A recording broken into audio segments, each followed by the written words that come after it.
Yeah. And so the entire time I'm driving out of the country, my brain is telling me, he's going to harvest your organs. You're going to die. Oh. Like, this is crazy. I got can't a believe little- you got...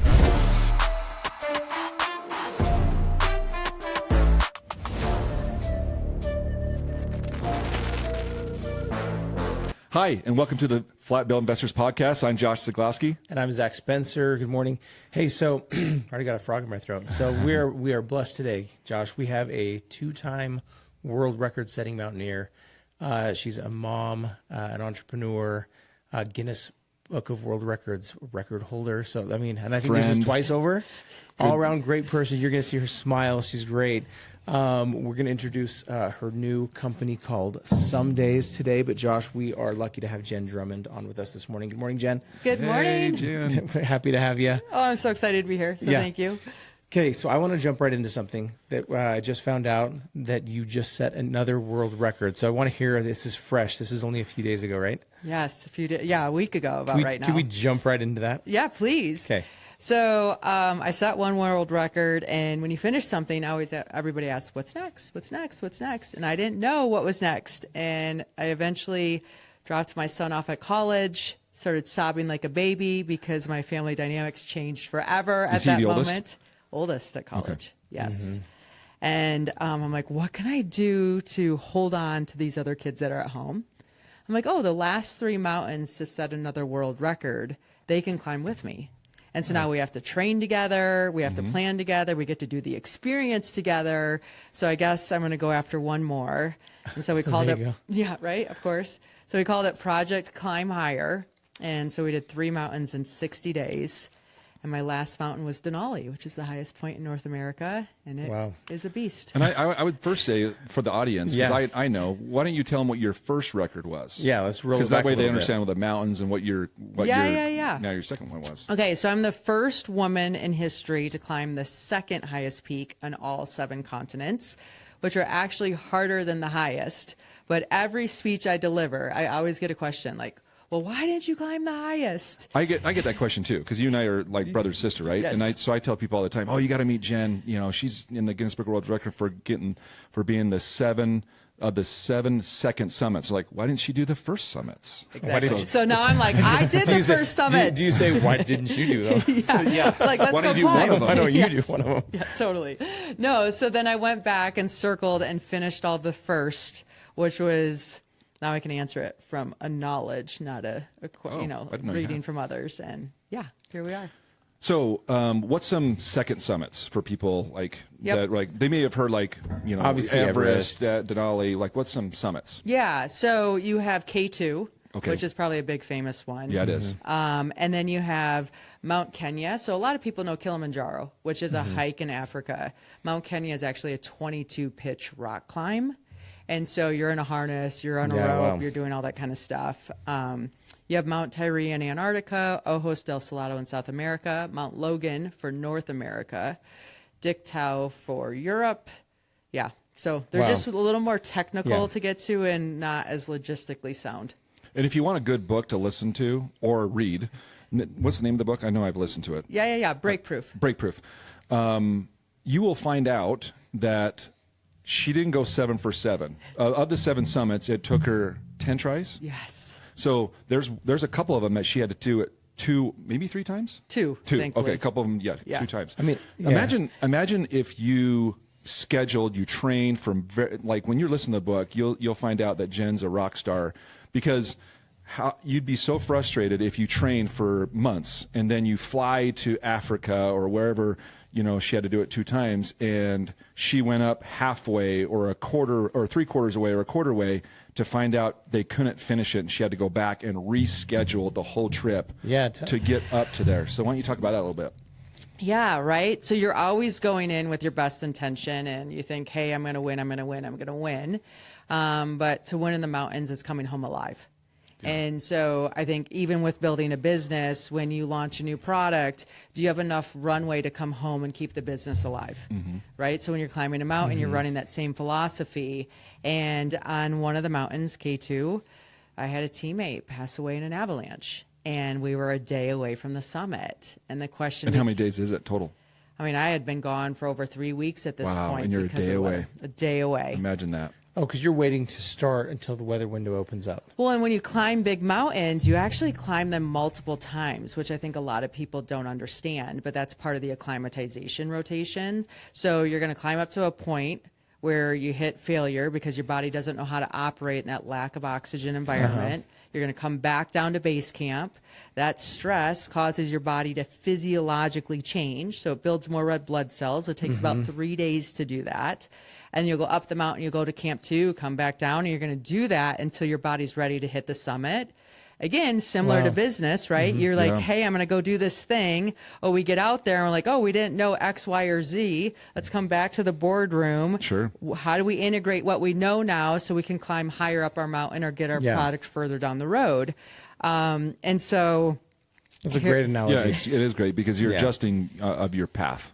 Yeah. You know, you're adjusting a new path. Right. You can't go from base to summit. You won't survive. Yeah. And so I think it's similar in all patterns of our life. We're going to reintroduce to things and then integrate and keep going. And there's a psychological piece to it too. And you and I talk about our boys being the oldest, and going through sales and rejection and stuff, and how easy it is to quit. Yes. That's an easy part, right? Easy. And so like in this case, you're talking about like you have to kind of my son's been doing Vivint this summer, and there's been times I've had to tell him like being by yourself as an entrepreneur, you have to learn. It's a learned ability to be self-motivated every day. Yes. Yeah. Because it's a hard thing to learn, but it does happen over time, but it does take like early on, like very frustrated, luckily, and that's why I always encourage people to have a coach or mentor. Right now, obviously I'm his mentor, being his dad and being in sales as an entrepreneur. But in the same analogy of that, I can only imagine like, gosh, I've already done this much.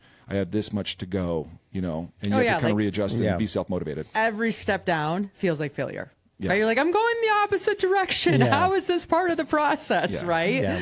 But it truly is. So when that teammate died, I had a choice to either continue to climb the mountain or head down and take care of my team.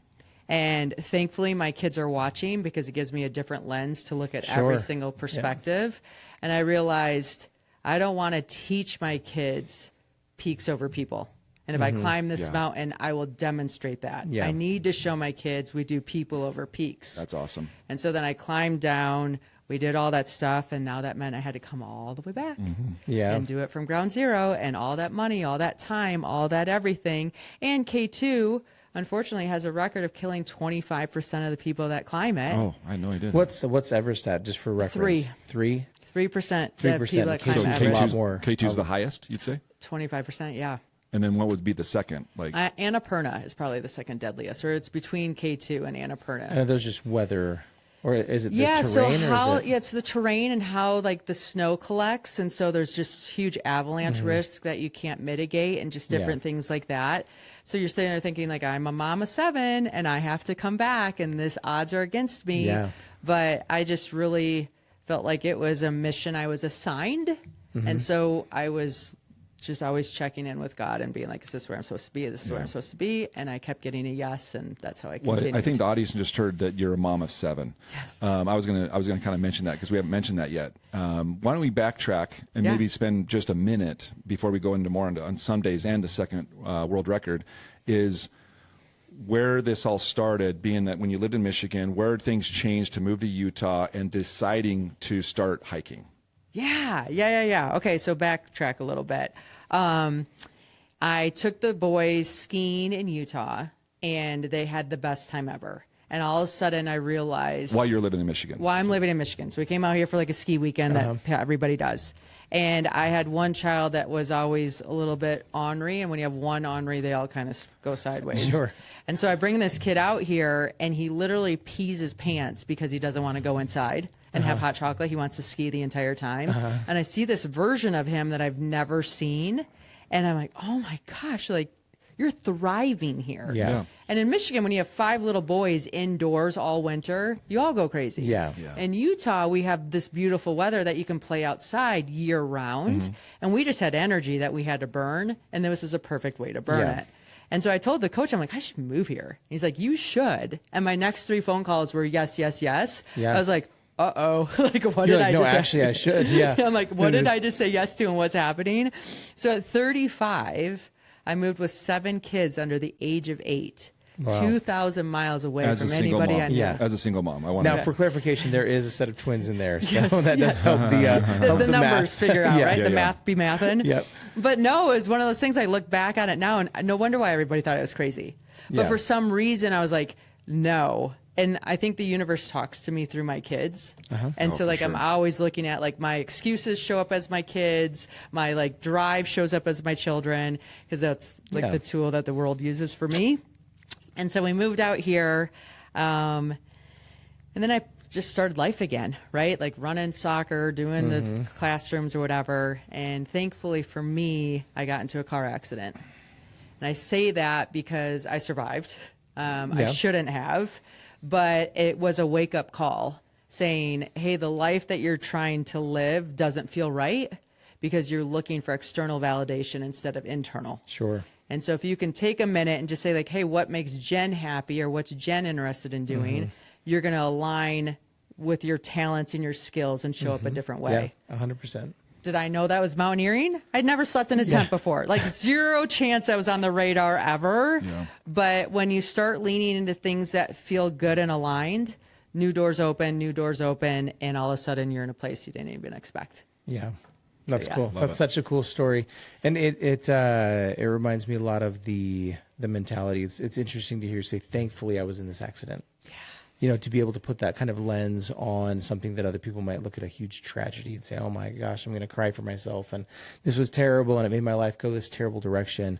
To be able to say, I was so lucky that I got into this accident because it X, Y, and Z.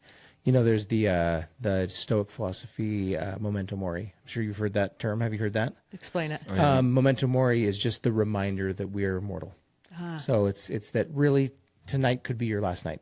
You could wake up tomorrow at the pearly gates and go, okay, what happened? And did you spend your last 24 hours doing something great, something you were aligned with or in part of your purpose? Or was it just vegging out, watching some Netflix, doing some whatever, and kind of just the humdrum of every day? Or did you really take advantage of that day? So that's memento mori, and that's kind of that attitude that you really are, you're living proof that you're there. So that's great. Yeah. And I think here's a skill that I learned that's really helped me turn failure into success. Because we're going to have failure. We're going to have these upsets that just don't feel right. Like, this happened to me. And so I put those down on a piece of paper. And then underneath those, I leave a couple lines. And so then a month later, I'll look at that failure and be like, was that failure? Or is that a pivot? And so then sometimes it's still a failure a month later. But a few years later, you look back at it and you're like, man, if that accident hadn't happened, this wouldn't have happened, this wouldn't have happened, this wouldn't have happened. So then all of a sudden, all your things that are failures, really, you get to learn how to metabolize them and turn them into your superpowers. So when a new one comes, you're like, okay, what is this going to teach me? And it just gives you a different perspective. And there always is that question when you do have a downturn or a setback. You go, okay, like, and maybe it is a little bit self-serving, but you go, okay, where's the silver lining in this? What's the thing I'm supposed to learn? And sometimes you're like, okay, why is God trying to get me to learn this same thing over and over? But it's because we're not learning it. Yeah, I've had a couple stories in my life too that at the time it was unbearable, right? And it's funny because I tell people, what happened to me or whatever in this instance when I was 20, 21 or whatever in my life, and they're like, how did you get through it? I'm like, it took me 3 years to really figure out why that was brought in front of me. Why? Because I look at it now as a learning experience versus like, but it took me 3 years to just understand why that was given, why that was happening to me, type of thing, And so it's funny you say that. Sometimes it takes a month, sometimes it takes years, and then but it is internal. It is internal, saying like, okay, this was a learning experience for me, and this is how I'm going to learn from it. So you say you write it down. Where are you writing this? So that I call it a grump dump. Oh, love that. Yes. The grump dump. Because I grew up with like That's Oscar amazing. the Grouch from like Oh, Sesame Street. And so then for me, any of my grumpy things go in this, you have a gratitude journal. This is my grump dump journal. And I put it in there, and then I make it a habit to like go back and just like look at those things, and more times than not. Dump. Yes, it ships. So so you do go back and visit those, though. You have a place for it. That's what I was going to ask. Is, I keep them in a little home. where do you go back to go? Okay, like this thing happened, and now you can go back and write down the the benefits or the silver linings or No, it's what and changed. when they show up, and then I teach my kids how to do the same thing, right? And they're like, oh, because they look at us and sometimes they think, well, nothing bad ever happens to my mom, right? And you're like, no, actually, like look at all these things. Yeah, So- totally. So now you're getting in the Guinness Book of World Records, and you're done, right? I'm done. At this point. Yes. Yeah, you can Oh wait, you have more. So now you bring in your kids into it, and so tell us like now because we started the first that you Yes. got two world records. So Yep. tell us about a little bit more of that second one. So the second one, I got to climb Mont Blanc in Chamonix. And so that was interesting because I had to climb it from base to top and back to base. And I brought my sons, and it's a mountain you can ski. But when we got over there, there's this huge serac. And for people that don't know what a serac is like this ice snow structure that's stuck to the side of the mountain that can slide off at any time. Oh. So you can't mitigate the risk around that. And so when we got there, I was like, I'm not bringing my 3 kids around that piece, Yeah. but thank you. And my kids were, no, we trained for this. Like, we're climbing this. Like, we're doing this. And I said, okay, well, mom's going to go do it first. So I ended up doing it. You go up on the mountain the 29th, you summit the 30th, April 30th, and I came back down. And I said, yeah, I don't want you guys under this. And so then the guides that we used over there were very helpful. You can't heli ski in France. It's not allowed. Oh, so wow. we actually drove to Italy and did a helicopter bump so I could put them above the Serac. And then we hiked up from the Italian side to the top of Mont Blanc and then skied down the French side.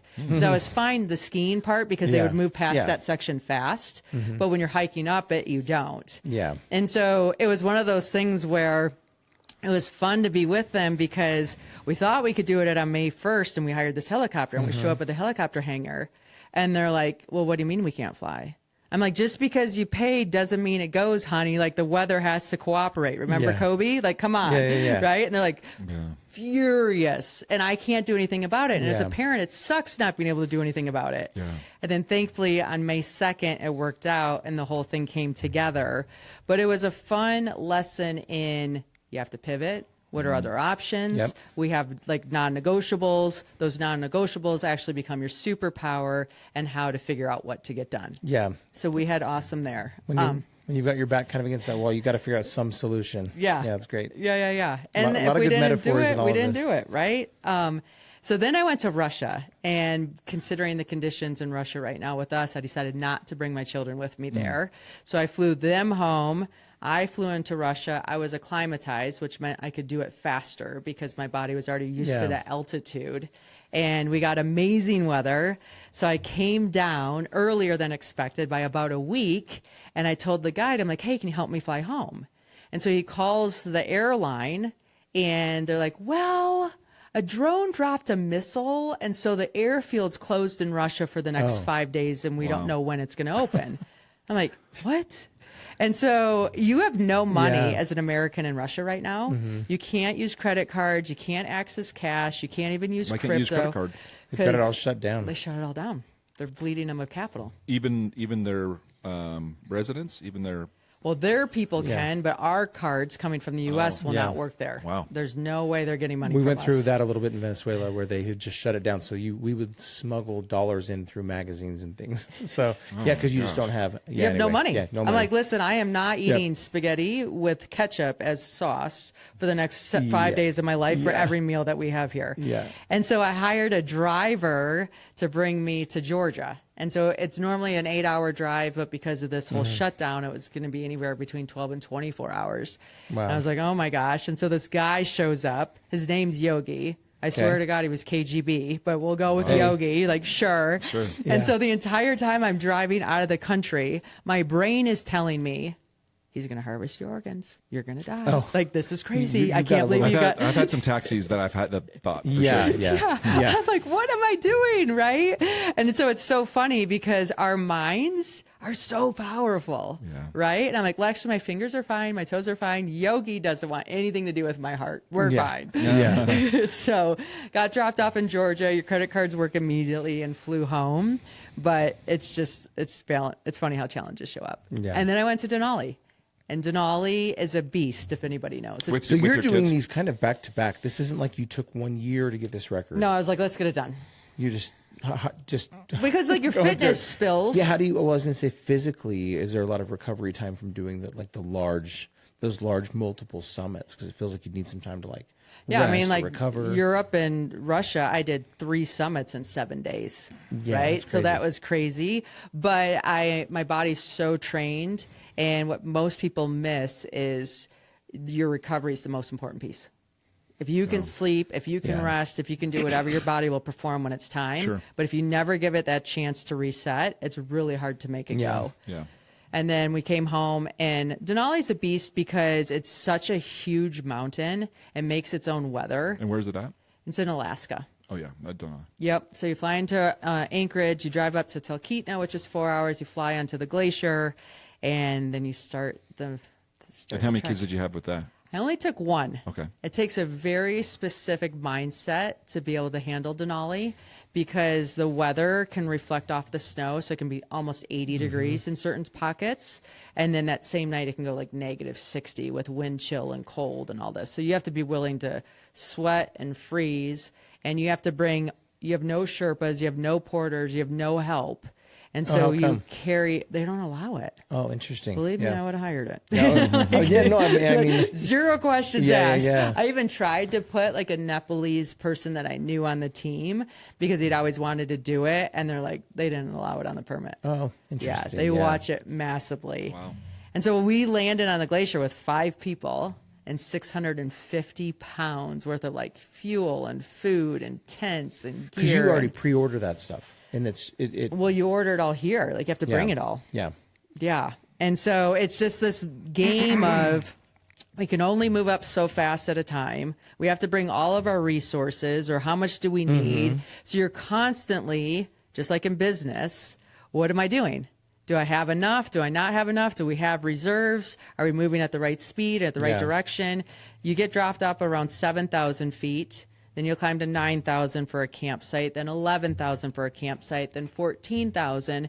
And 14,000 you want to get to as fast as possible because that's the position that you're in that you can maybe make a summit push if you had a tight window. Yeah. Because you go from 14 to 17 and then 17 to 20. Wow. Is the 20's peak at 20? 20,310, I It's think. so big. And it's so funny because people back east, when they just come out here to play sports, for instance, in this mile-high climate, they have a hard time breathing. Yeah. Imagine you're 4 times more than that. We just had this discussion. My sister's here from Florida right now. We just had a little family reunion, and even yesterday, she's like, "I think I feel a little like." She's like, "I've never felt like this before coming to Utah." But we just told her like we're at 4,000 feet. So then we were actually doing some of the calculations because we're like, "Okay, well, how tall is Ben Lomond? How So Yeah. we're doing these. We're like, "Oh, it's 11,000." I'm like, honestly, that's a lot of people go to Colorado to do the 14s and Right. and to do all those. I'm like, 11's it looks really big, but that 20's. You think how big that really is crazy. No, it's crazy. And the other thing about altitude is that when you get into the Arctic Circle or the latitude that Denali's at, it's not the same as if you were at the equator. And so if we're at 14,000 feet on Denali and the weather pressure gets low, so we're going to have a storm come in, it's going to present like 16,000 feet. Wow. Right. And so like that barometric pressure Yeah, plays a huge really role. does. And so you're always like, okay, how's everybody feeling? It's a whole different ballgame to manage. Wow. So coming fresh out of this, what would Yeah. you say, just like off your, this is pretty recent, only a few days, is there something that really showed itself to you that you went, okay, as I did this, here's one thing I'll take from that? Yeah. Mentorship. So for me, this was the first team that I self-guided, but there was a whole bunch of other guided teams on the mountain. I wasn't afraid to go talk to them. That's Hey, cool. what decisions are you making? How are you making those? What are you thinking? What are you doing? And they're so happy to share. That's cool. Right. And so like when you're in these new territories, who's been there or who's there with you right now and that has more experience that you can borrow from. And in fact, one guide was so nice. He's like, hey, listen, here's what we're doing. We're going to leave at this time. If you follow behind us, then we're ahead of you if something goes wrong. That's cool. Done. Yeah, wow. Right. Like, so how do I be that person for others? And how do I find that person when I'm Sure. in that Yeah. spot? And the thing is, too, is because you've gone through it, that makes mentorship even better because you know the right questions to ask and and how to have that communication. Whereas if you're up there the first time, you're Yeah. at risk. Right. You know? Right. So switching gears on Sundays. Yes. When did that come about, and what does that exactly mean for the audience? Yes. Okay. So I feel like we all have a some days list. I know my some days list was like miles long before I got in this car accident, because I kept telling myself, once the kids go to college, then I can do this, or once this happens, then I I'll can do this that. someday. Yeah. The if-then concept, yep. right? Someday I'm going to do this. And so I started making a list of my some days after my car accident and was really intentional about living. Because if I died, there's a whole bunch of things I didn't get to experience that I really wanted to do. And I think we're on this planet as a gift. And what we do with our lives is the gift back. But these experiences are for us to enjoy. Yeah. Like life's fun when you allow it to be. And so for me, I love having goals. And so my new goal is being alive for all 365.